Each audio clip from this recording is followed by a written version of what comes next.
নমস্কাৰ, মোৰ নাম সুইটি বড়ো হয়। মই অডিঅ'লজিষ্ট হয় আৰু আজি আমি হিয়াৰিং লছৰ ওপৰত ডিছকাশ্যন কৰিম। হিয়াৰিং লছ মানে হ'ল আমাৰ যেতিয়া শুনিব পৰা এবিলিটিটো যেতিয়া কম হৈ যায় বা একেবাৰে আমি শুনা নাপাওঁ, তেতিয়া সেইটোক হিয়াৰিং লছ বুলি কয়। তো আমাৰ কাণৰ তিনিটা পাৰ্ট আছে, আউটাৰ ইয়াৰ, মিডিল ইয়াৰ আৰু ইনাৰ ইয়াৰ। তো হিয়াৰিং লছ যিকোনো এটা পাৰ্টত প্ৰব্লেম হলে হিয়াৰিং লছ হ'ব পাৰে। তিনিটা ধৰণৰ হিয়াৰিং লছ আছে, এটা হ'ল কণ্ডাক্টিভ, এটা হ'ল চেঞ্চৰি নিউৰেল আৰু এটা mixed hearing loss. Conductive hearing loss আমি কওঁ যেতিয়া আমাৰ আউটাৰ ইয়াৰ বা মিডিল ইয়াৰত যদি কিবা এটা প্ৰব্লেম হয়, যেনে ইনফেকশ্যন বা কাণৰ পৰ্দাটো যেতিয়া ফুটি যায়, তো সেইটো আমি কণ্ডাক্টিভ হিয়াৰিং লছ বুলি কওঁ। চেঞ্চৰি নিউৰেল হিয়াৰিং লছ হয় যেতিয়া আমাৰ কাণৰ যোনটো আমাৰ হিয়াৰিং অৰ্গেন হয়, যোনটো পাৰ্টেদি আমি শুনিব পাৰো, সেইটো হ'ল আমাৰ ককলিয়া আৰু আমাৰ অডিটৰী নাৰ্ভ। তো যদি ককলিয়া বা অডিটৰী নাৰ্ভত কিবা এটা প্ৰব্লেম হয়, তেতিয়াহ'লে আমি সেইটো চেঞ্চৰি নিউৰেল হিয়াৰিং লছ বুলি কওঁ। এণ্ড মিক্সড হিয়াৰিং লছ হয় যেতিয়া কণ্ডাক্টিভ আৰু চেঞ্চৰি নিউৰেল দুটা প্ৰব্লেম একেলগে থাকে, তেতিয়া সেইটো আমি মিক্সড হিয়াৰিং লছ বুলি কওঁ। এণ্ড হিয়াৰিং লছ বহুত কমন হয়, মানে 10টা মানুহৰ ভিতৰত 3জন বা 4জনৰ হিয়াৰিঙৰ প্ৰব্লেম থাকে। হিয়াৰিং লছ যিকোনো এজতে হ'ব পাৰে, বাই বাৰ্থ থাকিব পাৰে, যেতিয়া মানুহৰ বয়স বাঢ়ি যায় তেতিয়াও হ'ব পাৰে। তো বাই বাৰ্থ যদি হিয়াৰিং লছ থাকে, তেতিয়া সেইটো আমি কনজেনাইটেল হিয়াৰিং লছ বুলি কওঁ। যেতিয়া মানুহৰ বয়স বাঢ়ি যায়, তো সেইটো এজিঙৰ কাৰণে হয়, মানে মানুহৰ বয়স বাঢ়ি গ'লে যেতিয়া শুনিব পৰা এবিলিটিটো কমি যায়, তো সেইটো আমি hearing loss due to ageing, মানে সেইটো টাৰ্ম হয় প্ৰেছবাইকিউচিছ। তো সেইটো কাৰণে হ'ব পাৰে। বহুত জোৰকে যদি কিবা এটা নইজ হয় বা বহুত জোৰকে এটা চাউণ্ড হয়, ছাডেনলি হিয়াৰিং লছ কৰিব পাৰে। নেক্সট হ'ল যদি কিবা ইনফেকশ্যন হয় কাণত, যদি কিবা টিউমাৰ হয়, টিউমাৰ আমাৰ মিডিল ইয়েৰতো হ'ব পাৰে বা আমাৰ নাৰ্ভতো হ'ব পাৰে। নেক্সট হ'ল আপোনাৰ যদি ৱৰ্ক এনভাইৰনমেণ্টটো, আপুনি য'ত কাম কৰে তাতে যদি এনি টাইম নইজ হৈ থাকে, তেতিয়াহ'লেও হিয়াৰিং লছ হোৱা চান্স থাকে। কিবা এক্সিডেণ্টৰ কাৰণেও হিয়াৰিং লছ হ'ব পাৰে, যদি কিবা কাণত দুখ পায়, কাণত যদি কিবা শাৰ্প অবজেক্ট সোমাই দিওঁ, জোং থকা বস্তু, স্পেচিয়েলি সৰু বাচ্ছাবিলাকে পেঞ্চিল বা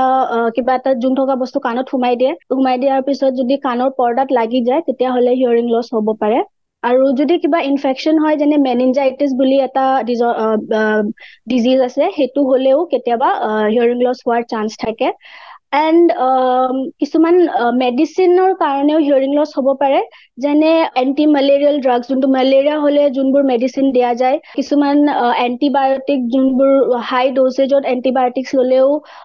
হিয়াৰিং লছ হোৱা চান্স থাকে। তাৰপিছত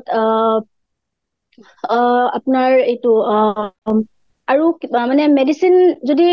পেইন কিলাৰবোৰ যদি আমি অভাৰড'জ হৈ যায়, তেতিয়াহ'লেও হিয়াৰিং লছ হোৱাৰ চান্স থাকে।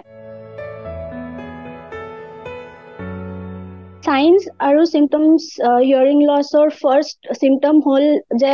আপুনি যিমান এটা টাইমত যিমান শুনা পাই আছে, লাহে লাহে আপুনি কি হয়, সেইটো শুনাটো কমি যায়। যেতিয়া আমি গ্ৰুপত কথা পাতো, যদি আপোনাৰ হিয়াৰিং লছ আছে, তেতিয়াহ'লে আপুনি বুজি নাপাব যে মানুহে কি কৈ আছে।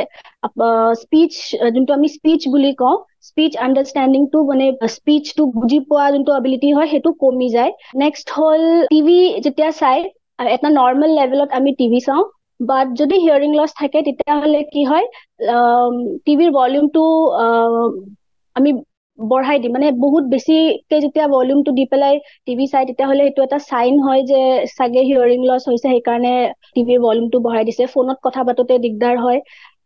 তাৰপিছত বাৰে বাৰে এটা কথা ৰিপিট কৰিব লাগে, মানে এবাৰ ক'লে বুজি নাপায়, বাৰে বাৰে বস্তুটো ৰিপিট কৰিব লাগে, তেনেকুৱা হ'ব পাৰে। Background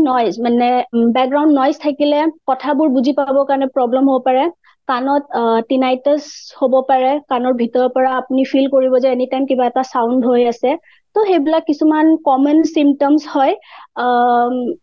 hearing লছৰ। হিয়াৰিং এইড এটা ইলেক্ট্ৰনিক ডিভাইচ হয়। সেইটো আমি যেতিয়া ফিল হয় যে আমি কমকে শুনা পাই আছো, এণ্ড তাৰপিছত আমি যেতিয়া অডিঅ'লজিষ্টৰ তাত যাম, আমাৰ টেষ্ট হ'ব তাৰ টেষ্টৰ ৰিজাল্টৰ ওপৰত বেছ কৰি পেলাই কি ধৰণৰ হিয়াৰিং এইড দিব লাগে সেইটো আমি ডিসাইড কৰো তো হিয়াৰিং এইড কেতিয়া লাগে হিয়াৰিং এইড যেতিয়া আপুনি ফিল কৰে যে আপুনি মানুহৰ কথাবিলাক বুজিবৰ কাৰণে আপোনাৰ প্ৰবলেম হৈ আছে ডেইলি লাইফত কমিউনিকেশ্যনত প্ৰবলেম হৈ আছে আপুনি যদি গ্ৰুপ মিটিঙত আছে এণ্ড কোনে কি কৈ আছে আপুনি বুজিব পৰা নাই আপোনাৰ যেতিয়া ডেইলি লাইফ এফেক্ট হৈ আছে হিয়াৰিং লছৰ কাৰণে তেতিয়াহ'লে হিয়াৰিং এইডটো মানে নেচেচিটি হয় এণ্ড যদি কনজেনাইটেল হিয়াৰিং লছ হয় মানে যদি বাচ্চা হয় তেতিয়াহ'লেতো উইদিন 6 মান্থ হিয়াৰিং এইড দিব লাগে এণ্ড হিয়াৰিং এইড এটা মানে ইলেক্ট্ৰনিক ডিভাইচ হয় তো তাতে বেচিক তিনিটা পাৰ্ট থাকে এটা হ'ল মাইক্ৰফোন এটা হ'ল এম্প্লিফায়াৰ আৰু এটা স্পিকাৰ তো মাইক্ৰফোনে কি কৰে বাহিৰৰ যোনবিলাক চাউণ্ড হয় সেইটো কালেক্ট কৰি পেলাই এম্প্লিফায়াৰত সেইটো ট্ৰান্সমিট কৰে এম্প্লিফায়াৰে চাউণ্ডটো বঢ়াই দিয়ে মানে চাউণ্ডৰ যোনটো লাউডনেছ হয় সেইটো বঢ়াই দিয়ে এম্প্লিফায়াৰৰ কাম হয় এম্প্লিফাই কৰা তো চাউণ্ডটো বঢ়াই দিয়াৰ পিছত সেই চাউণ্ডটো স্পিকাৰত যায় স্পিকাৰে আমাৰ ইনাৰ ইয়াৰত সেই চাউণ্ডটো পঠায় তাৰপিছত এইটো আমি শুনিব পাৰো চাউণ্ডটো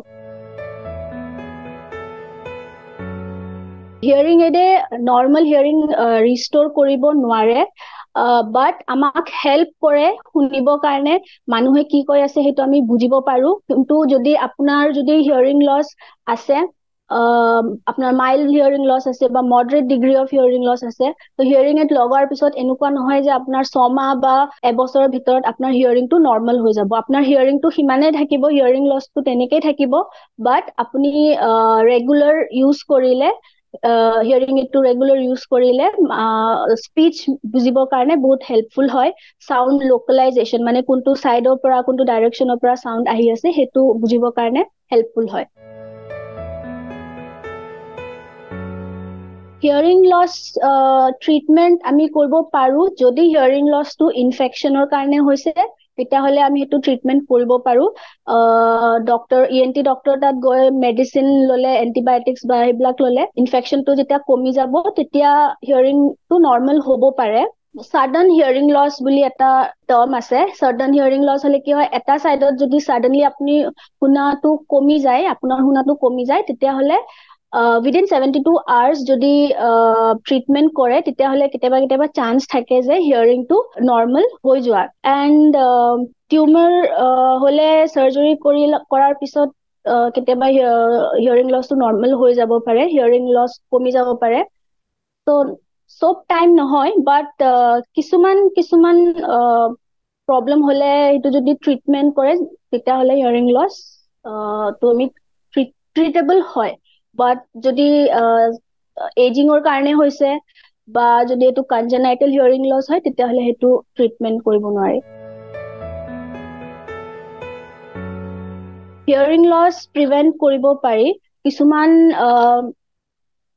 যদি আমি